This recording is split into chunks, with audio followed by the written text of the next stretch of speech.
Anak? Huwag kang manghusga ng mga taong hindi mo kilala, ha? Okay po, Nay. Hi, ano pong pangalan mo? Nicole po.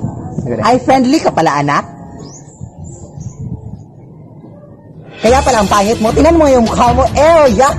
At ang social distancing pa yung ngipin mo, At tinan mo yung mga damit mo, yak! Pampulubi talaga, lumayas ka nga.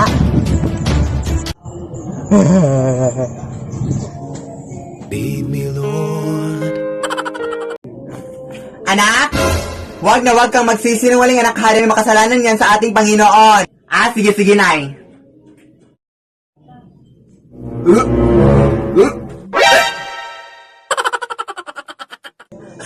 Buntis ka ba, anak? Bakit ka nagsusuka dyan?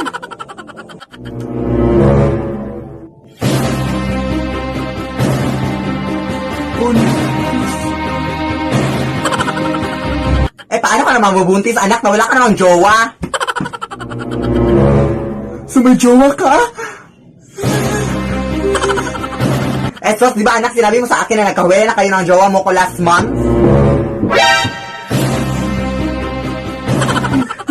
Sos, anak, di ba sinabi mo rin sa akin na baog yung jowa mo kaya hindi na kayo magkakaanak? Sos, okay lang yun, anak. Basta ang importante, anak, isa lang yung jowa mo at loyal ka sa kanya at happy-happy yung family niyo. Ilan ba yung jowa mo, anak?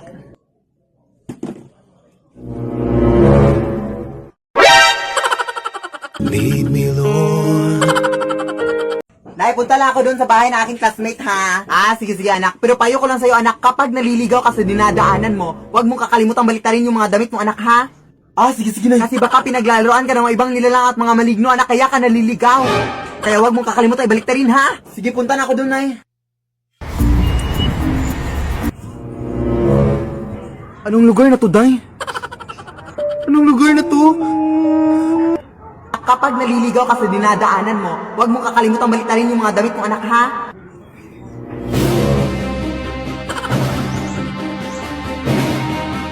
Hoy! Huwag kang tumingin, anak! Hoy! Ano ginagawa mo dyan, ma'am? Anong lugar na to, ma'am? Mamaya na yan, may CR kami doon malapit, ma'am. Doon ka magbihis, ma'am. Wala ka pa namang bra, ma'am. Maraming tao dito, oh. Anak, punta lang ako doon sa bahay ng tita mo, ha? Sige, Nay. At siguro mga mamayang alas 3 para madaling araw ako makakauwi. Sige, Nay. At saka, anak, huwag na huwag mo kakalimutang ilak yung gate, ha, bago ka matulog. Kasi baka malooban tayo, anak, at manakaw yung mga bag at mga prestige products na nandun sa ating sala. Mga pera pa naman yung mga laman ng mga bag na yon. Ha? Okay, Nay. Huwag mo kakalimutang ilak, ha, bago ka matulog. Oh, yes!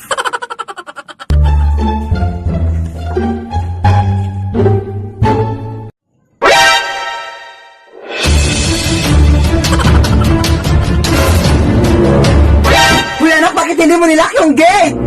Nawala na yung mga pera natin doon! Ninakaw na! Di ba sinabi ko sa'yo ilak yung gate, ha? Yes, Nay, pero yung sinabi mo sa akin is ilalak ko yung gate bago ako matulog. Pero hindi pa naman ako inaantok, Nay.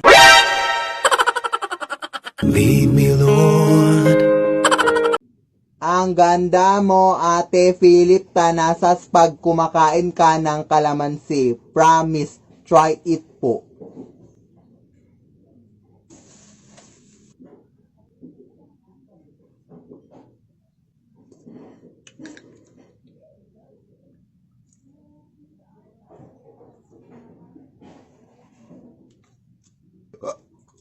Ang haba ng hair mo, sis. Ano shampoo gamit mo? Ito, natanong ni ate, oh.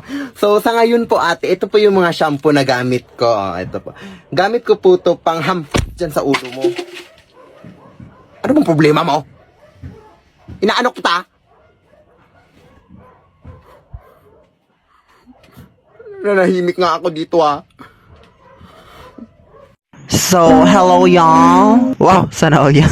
Hello naman sa inyo dyan at nandito naman ako ngayon, no? Since wala akong maisip ng mga skit-skit ngayong araw na to, is i-share ko lang sa inyo ang aking skincare routine, no? Introducing the whitening facial set from Prestige International. Ito lang naman yun, oh, diba? Sana all anime yung babae, oh. So, first is kukunin ko yung putol na sabon, no? Kasi ginamit ko na to. So, next is the whitening facial toner in the world, the whitening facial cream, and the sunscreen gel cream. At itatapon na natin na yun, no? So, sisimulan na nga natin, no, ang mga steps kung paano ito gamitin. gagamitin. So first is kailangan natin ng tubig, no, of course. Pero doon lang ako sa labas ng bahay kasi nandito ako sa kwarto ngayon. Oh, pak.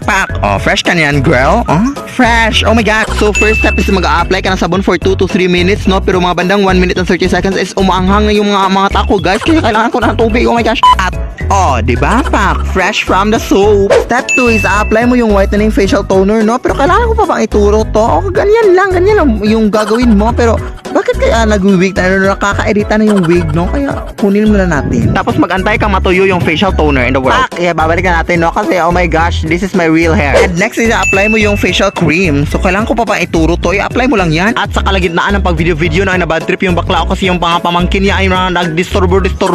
So, yun lang, oh. Diba? Fresh na fresh. Oh, so ano pang hinahintayin nyo? Maghintay-hintay na kayo. Ano ba kayo in the world? Nay! May bagong kumot ako dito na nabili ko sa ukay-ukay. Bakit parang luma na yung design dito, anak? Oo, luma naman talaga yan, Nay. Sabi na natitinda na from 1922 pa daw yung blanket na yan, Nay. Tapos, pamay-ari daw yan yung, yung matandang babae. Basta hindi kayo ito nakakatakot. May gagawin pa ako. Ay, naku, parang nakakatakot yung design dito, uy. O, dyan ka lang muna.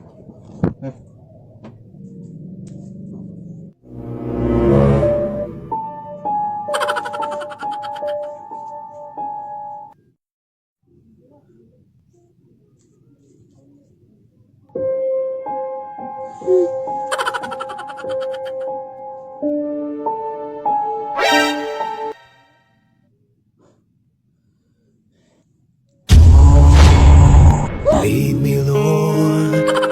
Ano ba nangyayari dito, Nay? Nay! Lead me by the hand. Huy, Ma! It's 10 a.m. in the morning! Are you still asleep?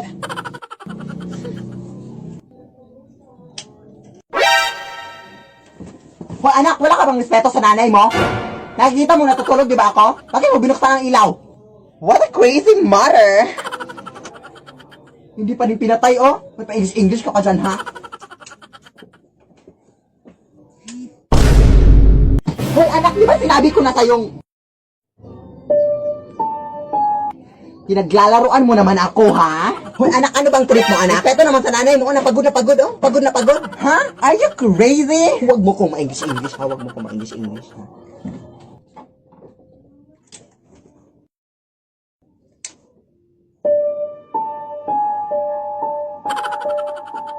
Paano nangyari yun? Anak! Pumasok ka, anak!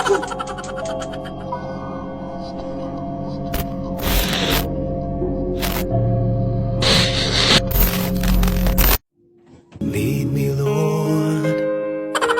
Anak? Yes? Gusto ko nang magkakaanak ka para maging lola na ako. Ha? Ano ba ito si nanay? Hindi pa nga ako ready na magkakaanak kami ng jowa ko. Ano ba ko? Anong gagawin ko? Oh my gosh. Nay, hindi pa naman yun mangyayari, Nay, kasi nga wala pa akong jowa, di ba? I'm single.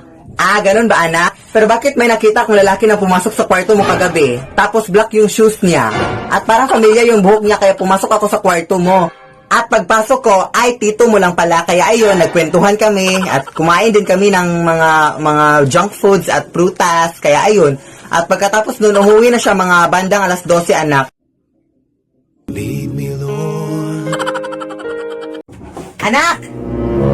Pupunta na dito ngayon yung mayor, anak, kasi meron na siyang announcement para sa ating pamilya. Ay, hala, sige, go, Nay! Oo, anak, at sigurado ako, anak, natutulungan tayo ni mayor, anak, kaya wag mong kakalimutan magpasalamat sa kanya, ha? Sige, Nay. Ha, wag mong kakalimutan magpasalamat sa lahat ng kanyang sasabihin, anak, ha, para mas marami pa tayong tulong na matatanggap. Sige, Nay, no problem. Pasok ka po, mayor. Nandito lang naman ako para sabihin sa inyo na meron kaming feeding program para sa anak niyo, ma'am. Hala, wow! Oh, yes! Thank you po, Mayor!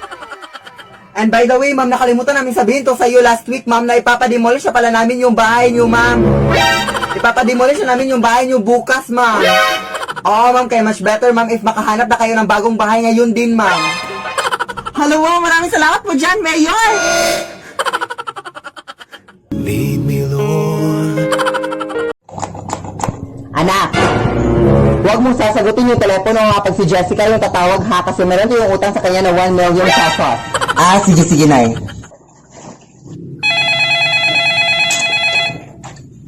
Hello? Nasaan yung nanay mo? Sino to? Sabihin mo sa kanya na ito si Jessica, yung kaibigan niya.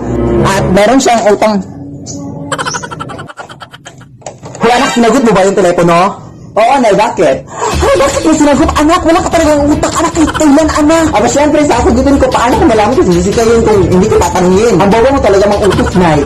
Hello, nga, no? May bakit ka na anak ng mga damit mo ngayon din. Ay, may damit pa pala tayo? Oo, bilisan nga.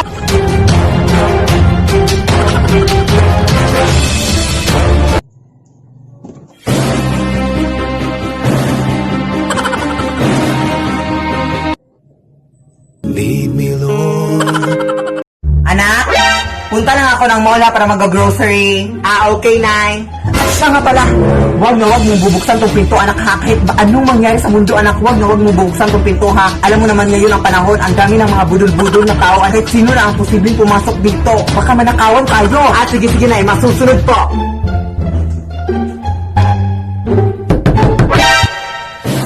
Wag na wag mong bubuksan tong pinto, anak ha. Hoy, sino yan? Nanay mo, anak. Pakibuksan na yung pinto, babe, please. Nandito na ako. Hindi pwede, no. Hoy, ano ba nangyari sa'yo, anak? Mama mo to, huy. Tumahimik ka nga, wag mo kong lokohin. O, sige, silipin mo nga ako dito para makita mo yung mukha ko. Hoy, lumayas ka nga. Bakit ka nandito sa bahay namin? Hoy, anak, nanay mo to. Ano ka ba? Ikaw yung totoong nanay ko. Halika nga, lapit ka. O, di ba, wig lang to. Totoong buhok yung sa nanay ko. Lumayas ka na nga, be. Tawagan ko yung pulis. Layas! Nay! Parang nasa labas yung inutangan mo ng 30,000, Nay. Ha? Sabihin mo wala ako dito, anak, ha? Sabihin mo wala ako dito. Ha? Di ba sinabi mong kasalanan yung magsinungaling, Nay? Ay, mag-sorry ka lang ni Lord pagkatapos, ha? Sige, sige. Kaya wala dito si Mama. Sige, sige. Lord, sorry, Lord, pinasinungaling ako, Lord. Nandito naman talaga si Mama, Lord. Pero sabi kasi niya na, huwag niya sabihin na nandito siya kasi wala pa kaming pambayad sa utang, Lord. Patawad talaga, Lord. Kahit pinasinungaling ako, Lord. Lead me, Lord. Ay nako, first time mo talagang mapaaway dito sa TikTok guys, no? Kasi meron kasi mga tao dito sa TikTok na ang toxic, no? Tinatakot pa nila ako na hindi ko daw alam kung ano yung tinatapakan ko. Ako kasi na pagkatao guys is napaka strong ko, no? At hindi talaga ako matatakot kung sino man yung taong kaaway ko, no? Ganito lang ako sa TikTok pero napaka strong ko talaga. At bakit naman ako matatakot sa kanila? Alam ko naman kung ano yung tinatapakan ko. Mga basura. Mga basura talaga yung tinatapakan ko ngayon, guys. O, diba? Kasi nagki-cleaning kami ng aking nanay, no? Asan niya? Nay! O, diba? Ang dami kasi nagpapaputok kagabi, guys. Tapos hindi nila nilinis, guys. Kaya kami maglinis ng nanay ko. Absil, higma! Anak! Punta tayo ngayon, anak, sa restaurant, anak, para kumain. Hello, sige, Nay. Yes. Tapos check mo yung bag mo, anak, kung nandyan ba yung wallet mo. Nandito, Nay. Double check mo, anak, para sure. Nandito talaga, Nay. Sige, let's go, anak. Kain na tayo.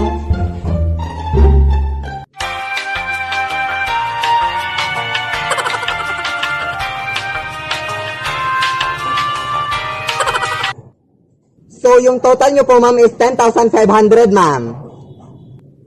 O, anak, kunin mo na yung wallet mo, anak.